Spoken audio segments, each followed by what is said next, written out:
Response video to Fred. Yeah, I'm using another broken camera. It says in-camera digital effect. It's sort of not a bad one for an in-the-camera effect. The camera has a really good optical zoom.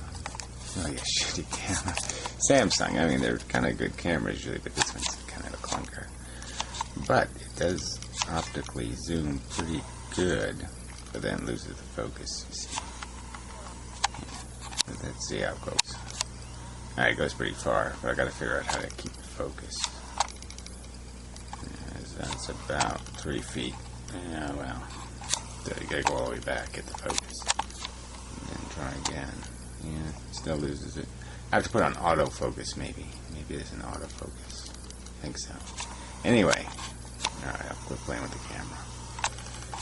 Alright, so I just wanted to clarify something, because you just keep saying it, and like, alright, there's no purpose, but the purpose we make up. That's essentially what you're saying. And I think the argument is the whole point of philosophy is to kind of argue about this whole concept of the value thing. The value thing, the purpose thing, the meaning of life thing. These are all, that's the whole point of philosophy, is to describe and define that stuff. And I don't think the truth is everybody just make up your own bullshit and that's okay.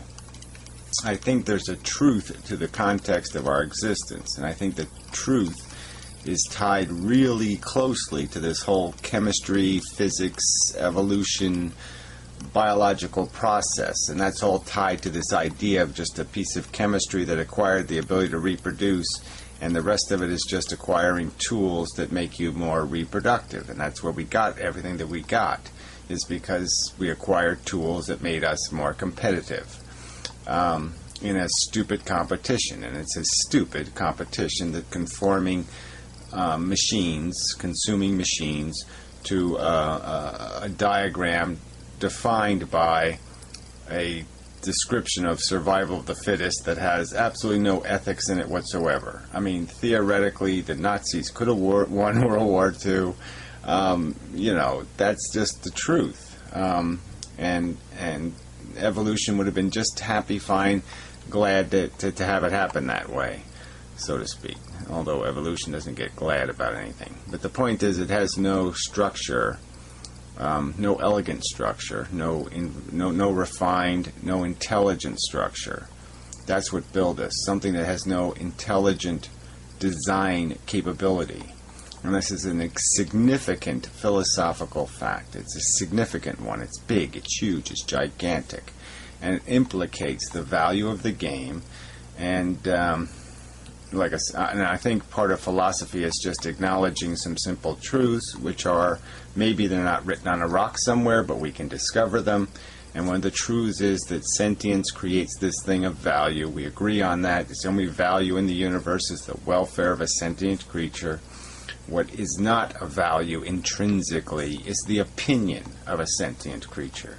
Opinions don't have intrinsic value. They don't have intrinsic merit as a statement of truth. They don't have intrinsic function or purpose.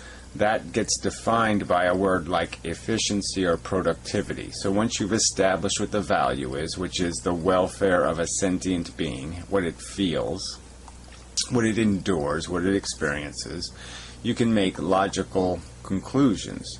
I can logically conclude that, infer from the evidence that it would be counterproductive for me to allow a human being to sit in a corner and bash himself in the head all day long with a hammer. That if I should do something to prevent the harm it will do to itself, the suffering it will incur, because it's just too stupid.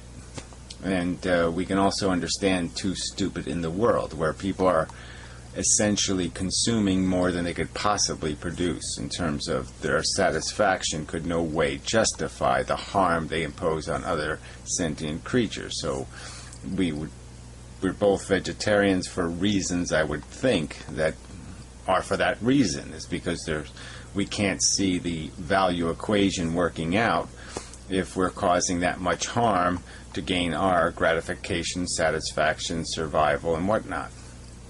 And the same kind of math and logic can be applied to all this crap, and none of the psychology of these animals has any intrinsic merit. So that's what philosophy's job is, in my opinion. In my opinion, there's no point in philosophy that presumes that there's not a right answer. There's a right answer to all these questions, whether life was an efficient, functional thing on planet Earth, whether it produced enough joy and happiness to justify any of the suffering it imposed, that was imposed through the process. I've analogized it and metaphored it to laboratory experiments, because laboratory experiments are conducted by will. And I can certainly describe a million different laboratory experiments, and you'd say, well, that's a really stupid experiment. It's obviously causing harm, and you'll get no productive results. It would be unadvisable. It would be wrong to conduct the experiment, to endorse the experiment, to subsidize the experiment. I'm arguing that philosophers have an obligation to deal with the life experiment, all life on Earth, the human part of that life experiment, and to justify, to defend, to explain what the merit of the experiment is, what it's producing to justify the harm imposed, even if we have to just reduce the harm to those who actually utter a complaint. I would argue that there's lots of people not complaining who have lived lives that better never to have lived. Okay, I certainly wouldn't live it, and I don't think there's any logical, rational explanation that could defend the life. And just like a heroin addict, though, the victim will sit there and say their life has merit, that there's some purpose in perpetuating their chase of the unattainable gratification they seek, regardless of the pain and suffering endured for it. It's not reasonable. It's not a reasonable explanation of the truth of value or the circumstantial truth of accomplishment. Again, these words are tied. All these words, value, accomplishment, productivity, efficiency, are all tied to understanding what the gasoline of the machine is, which is the suffering. That's the cost. Cat's coughing up something. There's a box to shoot it in, if you can shoot it. Yeah. Try to aim for that. Yeah. Thank you. Where was I? You can watch the cat cough if you want. I don't think he's getting anywhere. Just getting it stirred up a little. I'll save it for later when I'm sleeping. Anyway, there's always something, isn't there? Always something. Life is just so charming. Alright. So anyway, there's all these components that are value relevant words, but we know what the commodity is. We know what the gasoline is. We know what the fuel is. We know what the thing being consumed is, the price being paid. So we can establish that these innately unpleasant sensations, these sensations you'd rather do without, that aren't accomplishing anything, that aren't informing you or making you a better person or doing anything else, or don't have an accomplishment tied to them, they're just a big fat pain in the ass. It's the price. That's the gasoline.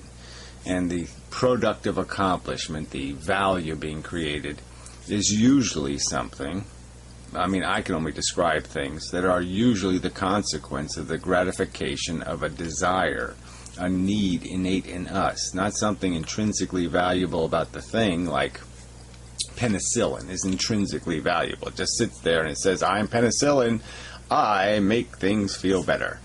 I cure them of disease. So it's neatly good, okay? Now, I don't want to eat it, I don't want to fuck it, I don't want to have a relationship with it, but I innately know it's a good thing. I don't need to be hungry for it, I can recognize it.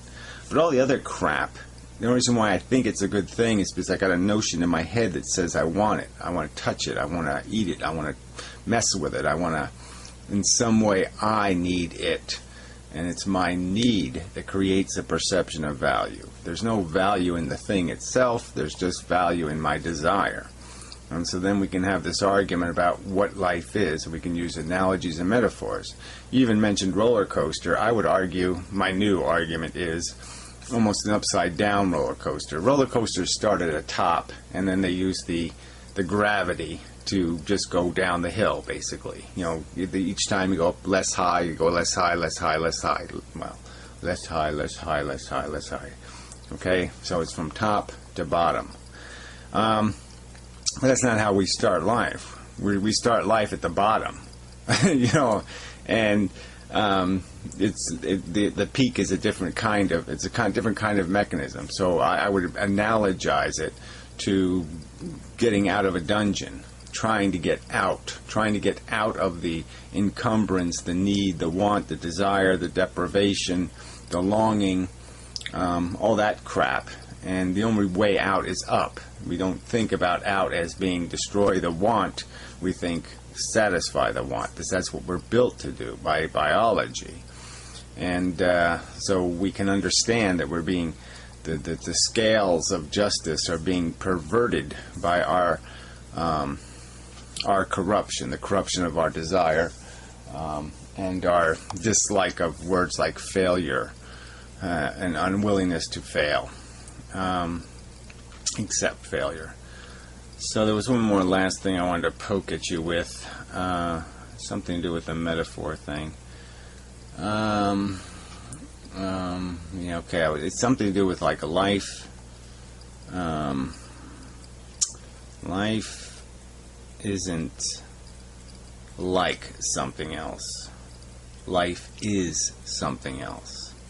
Okay, so that's the danger of metaphor and analogy, is that life isn't really like anything else. It is something else. Life is kind of a different kind of thing. And if we're going to start using our personal experience to describe the big picture, that gets very dangerous, because our personal experiences is part of what life creates. It's part of the mechanism that's cheating us.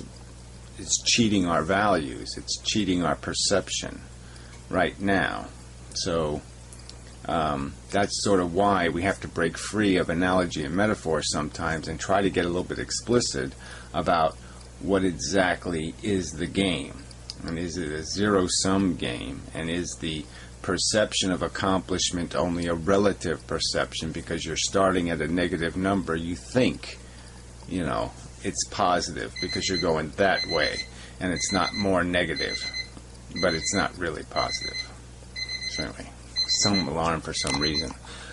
So enough of a video, I'd say. Thank you very much. Let me see how this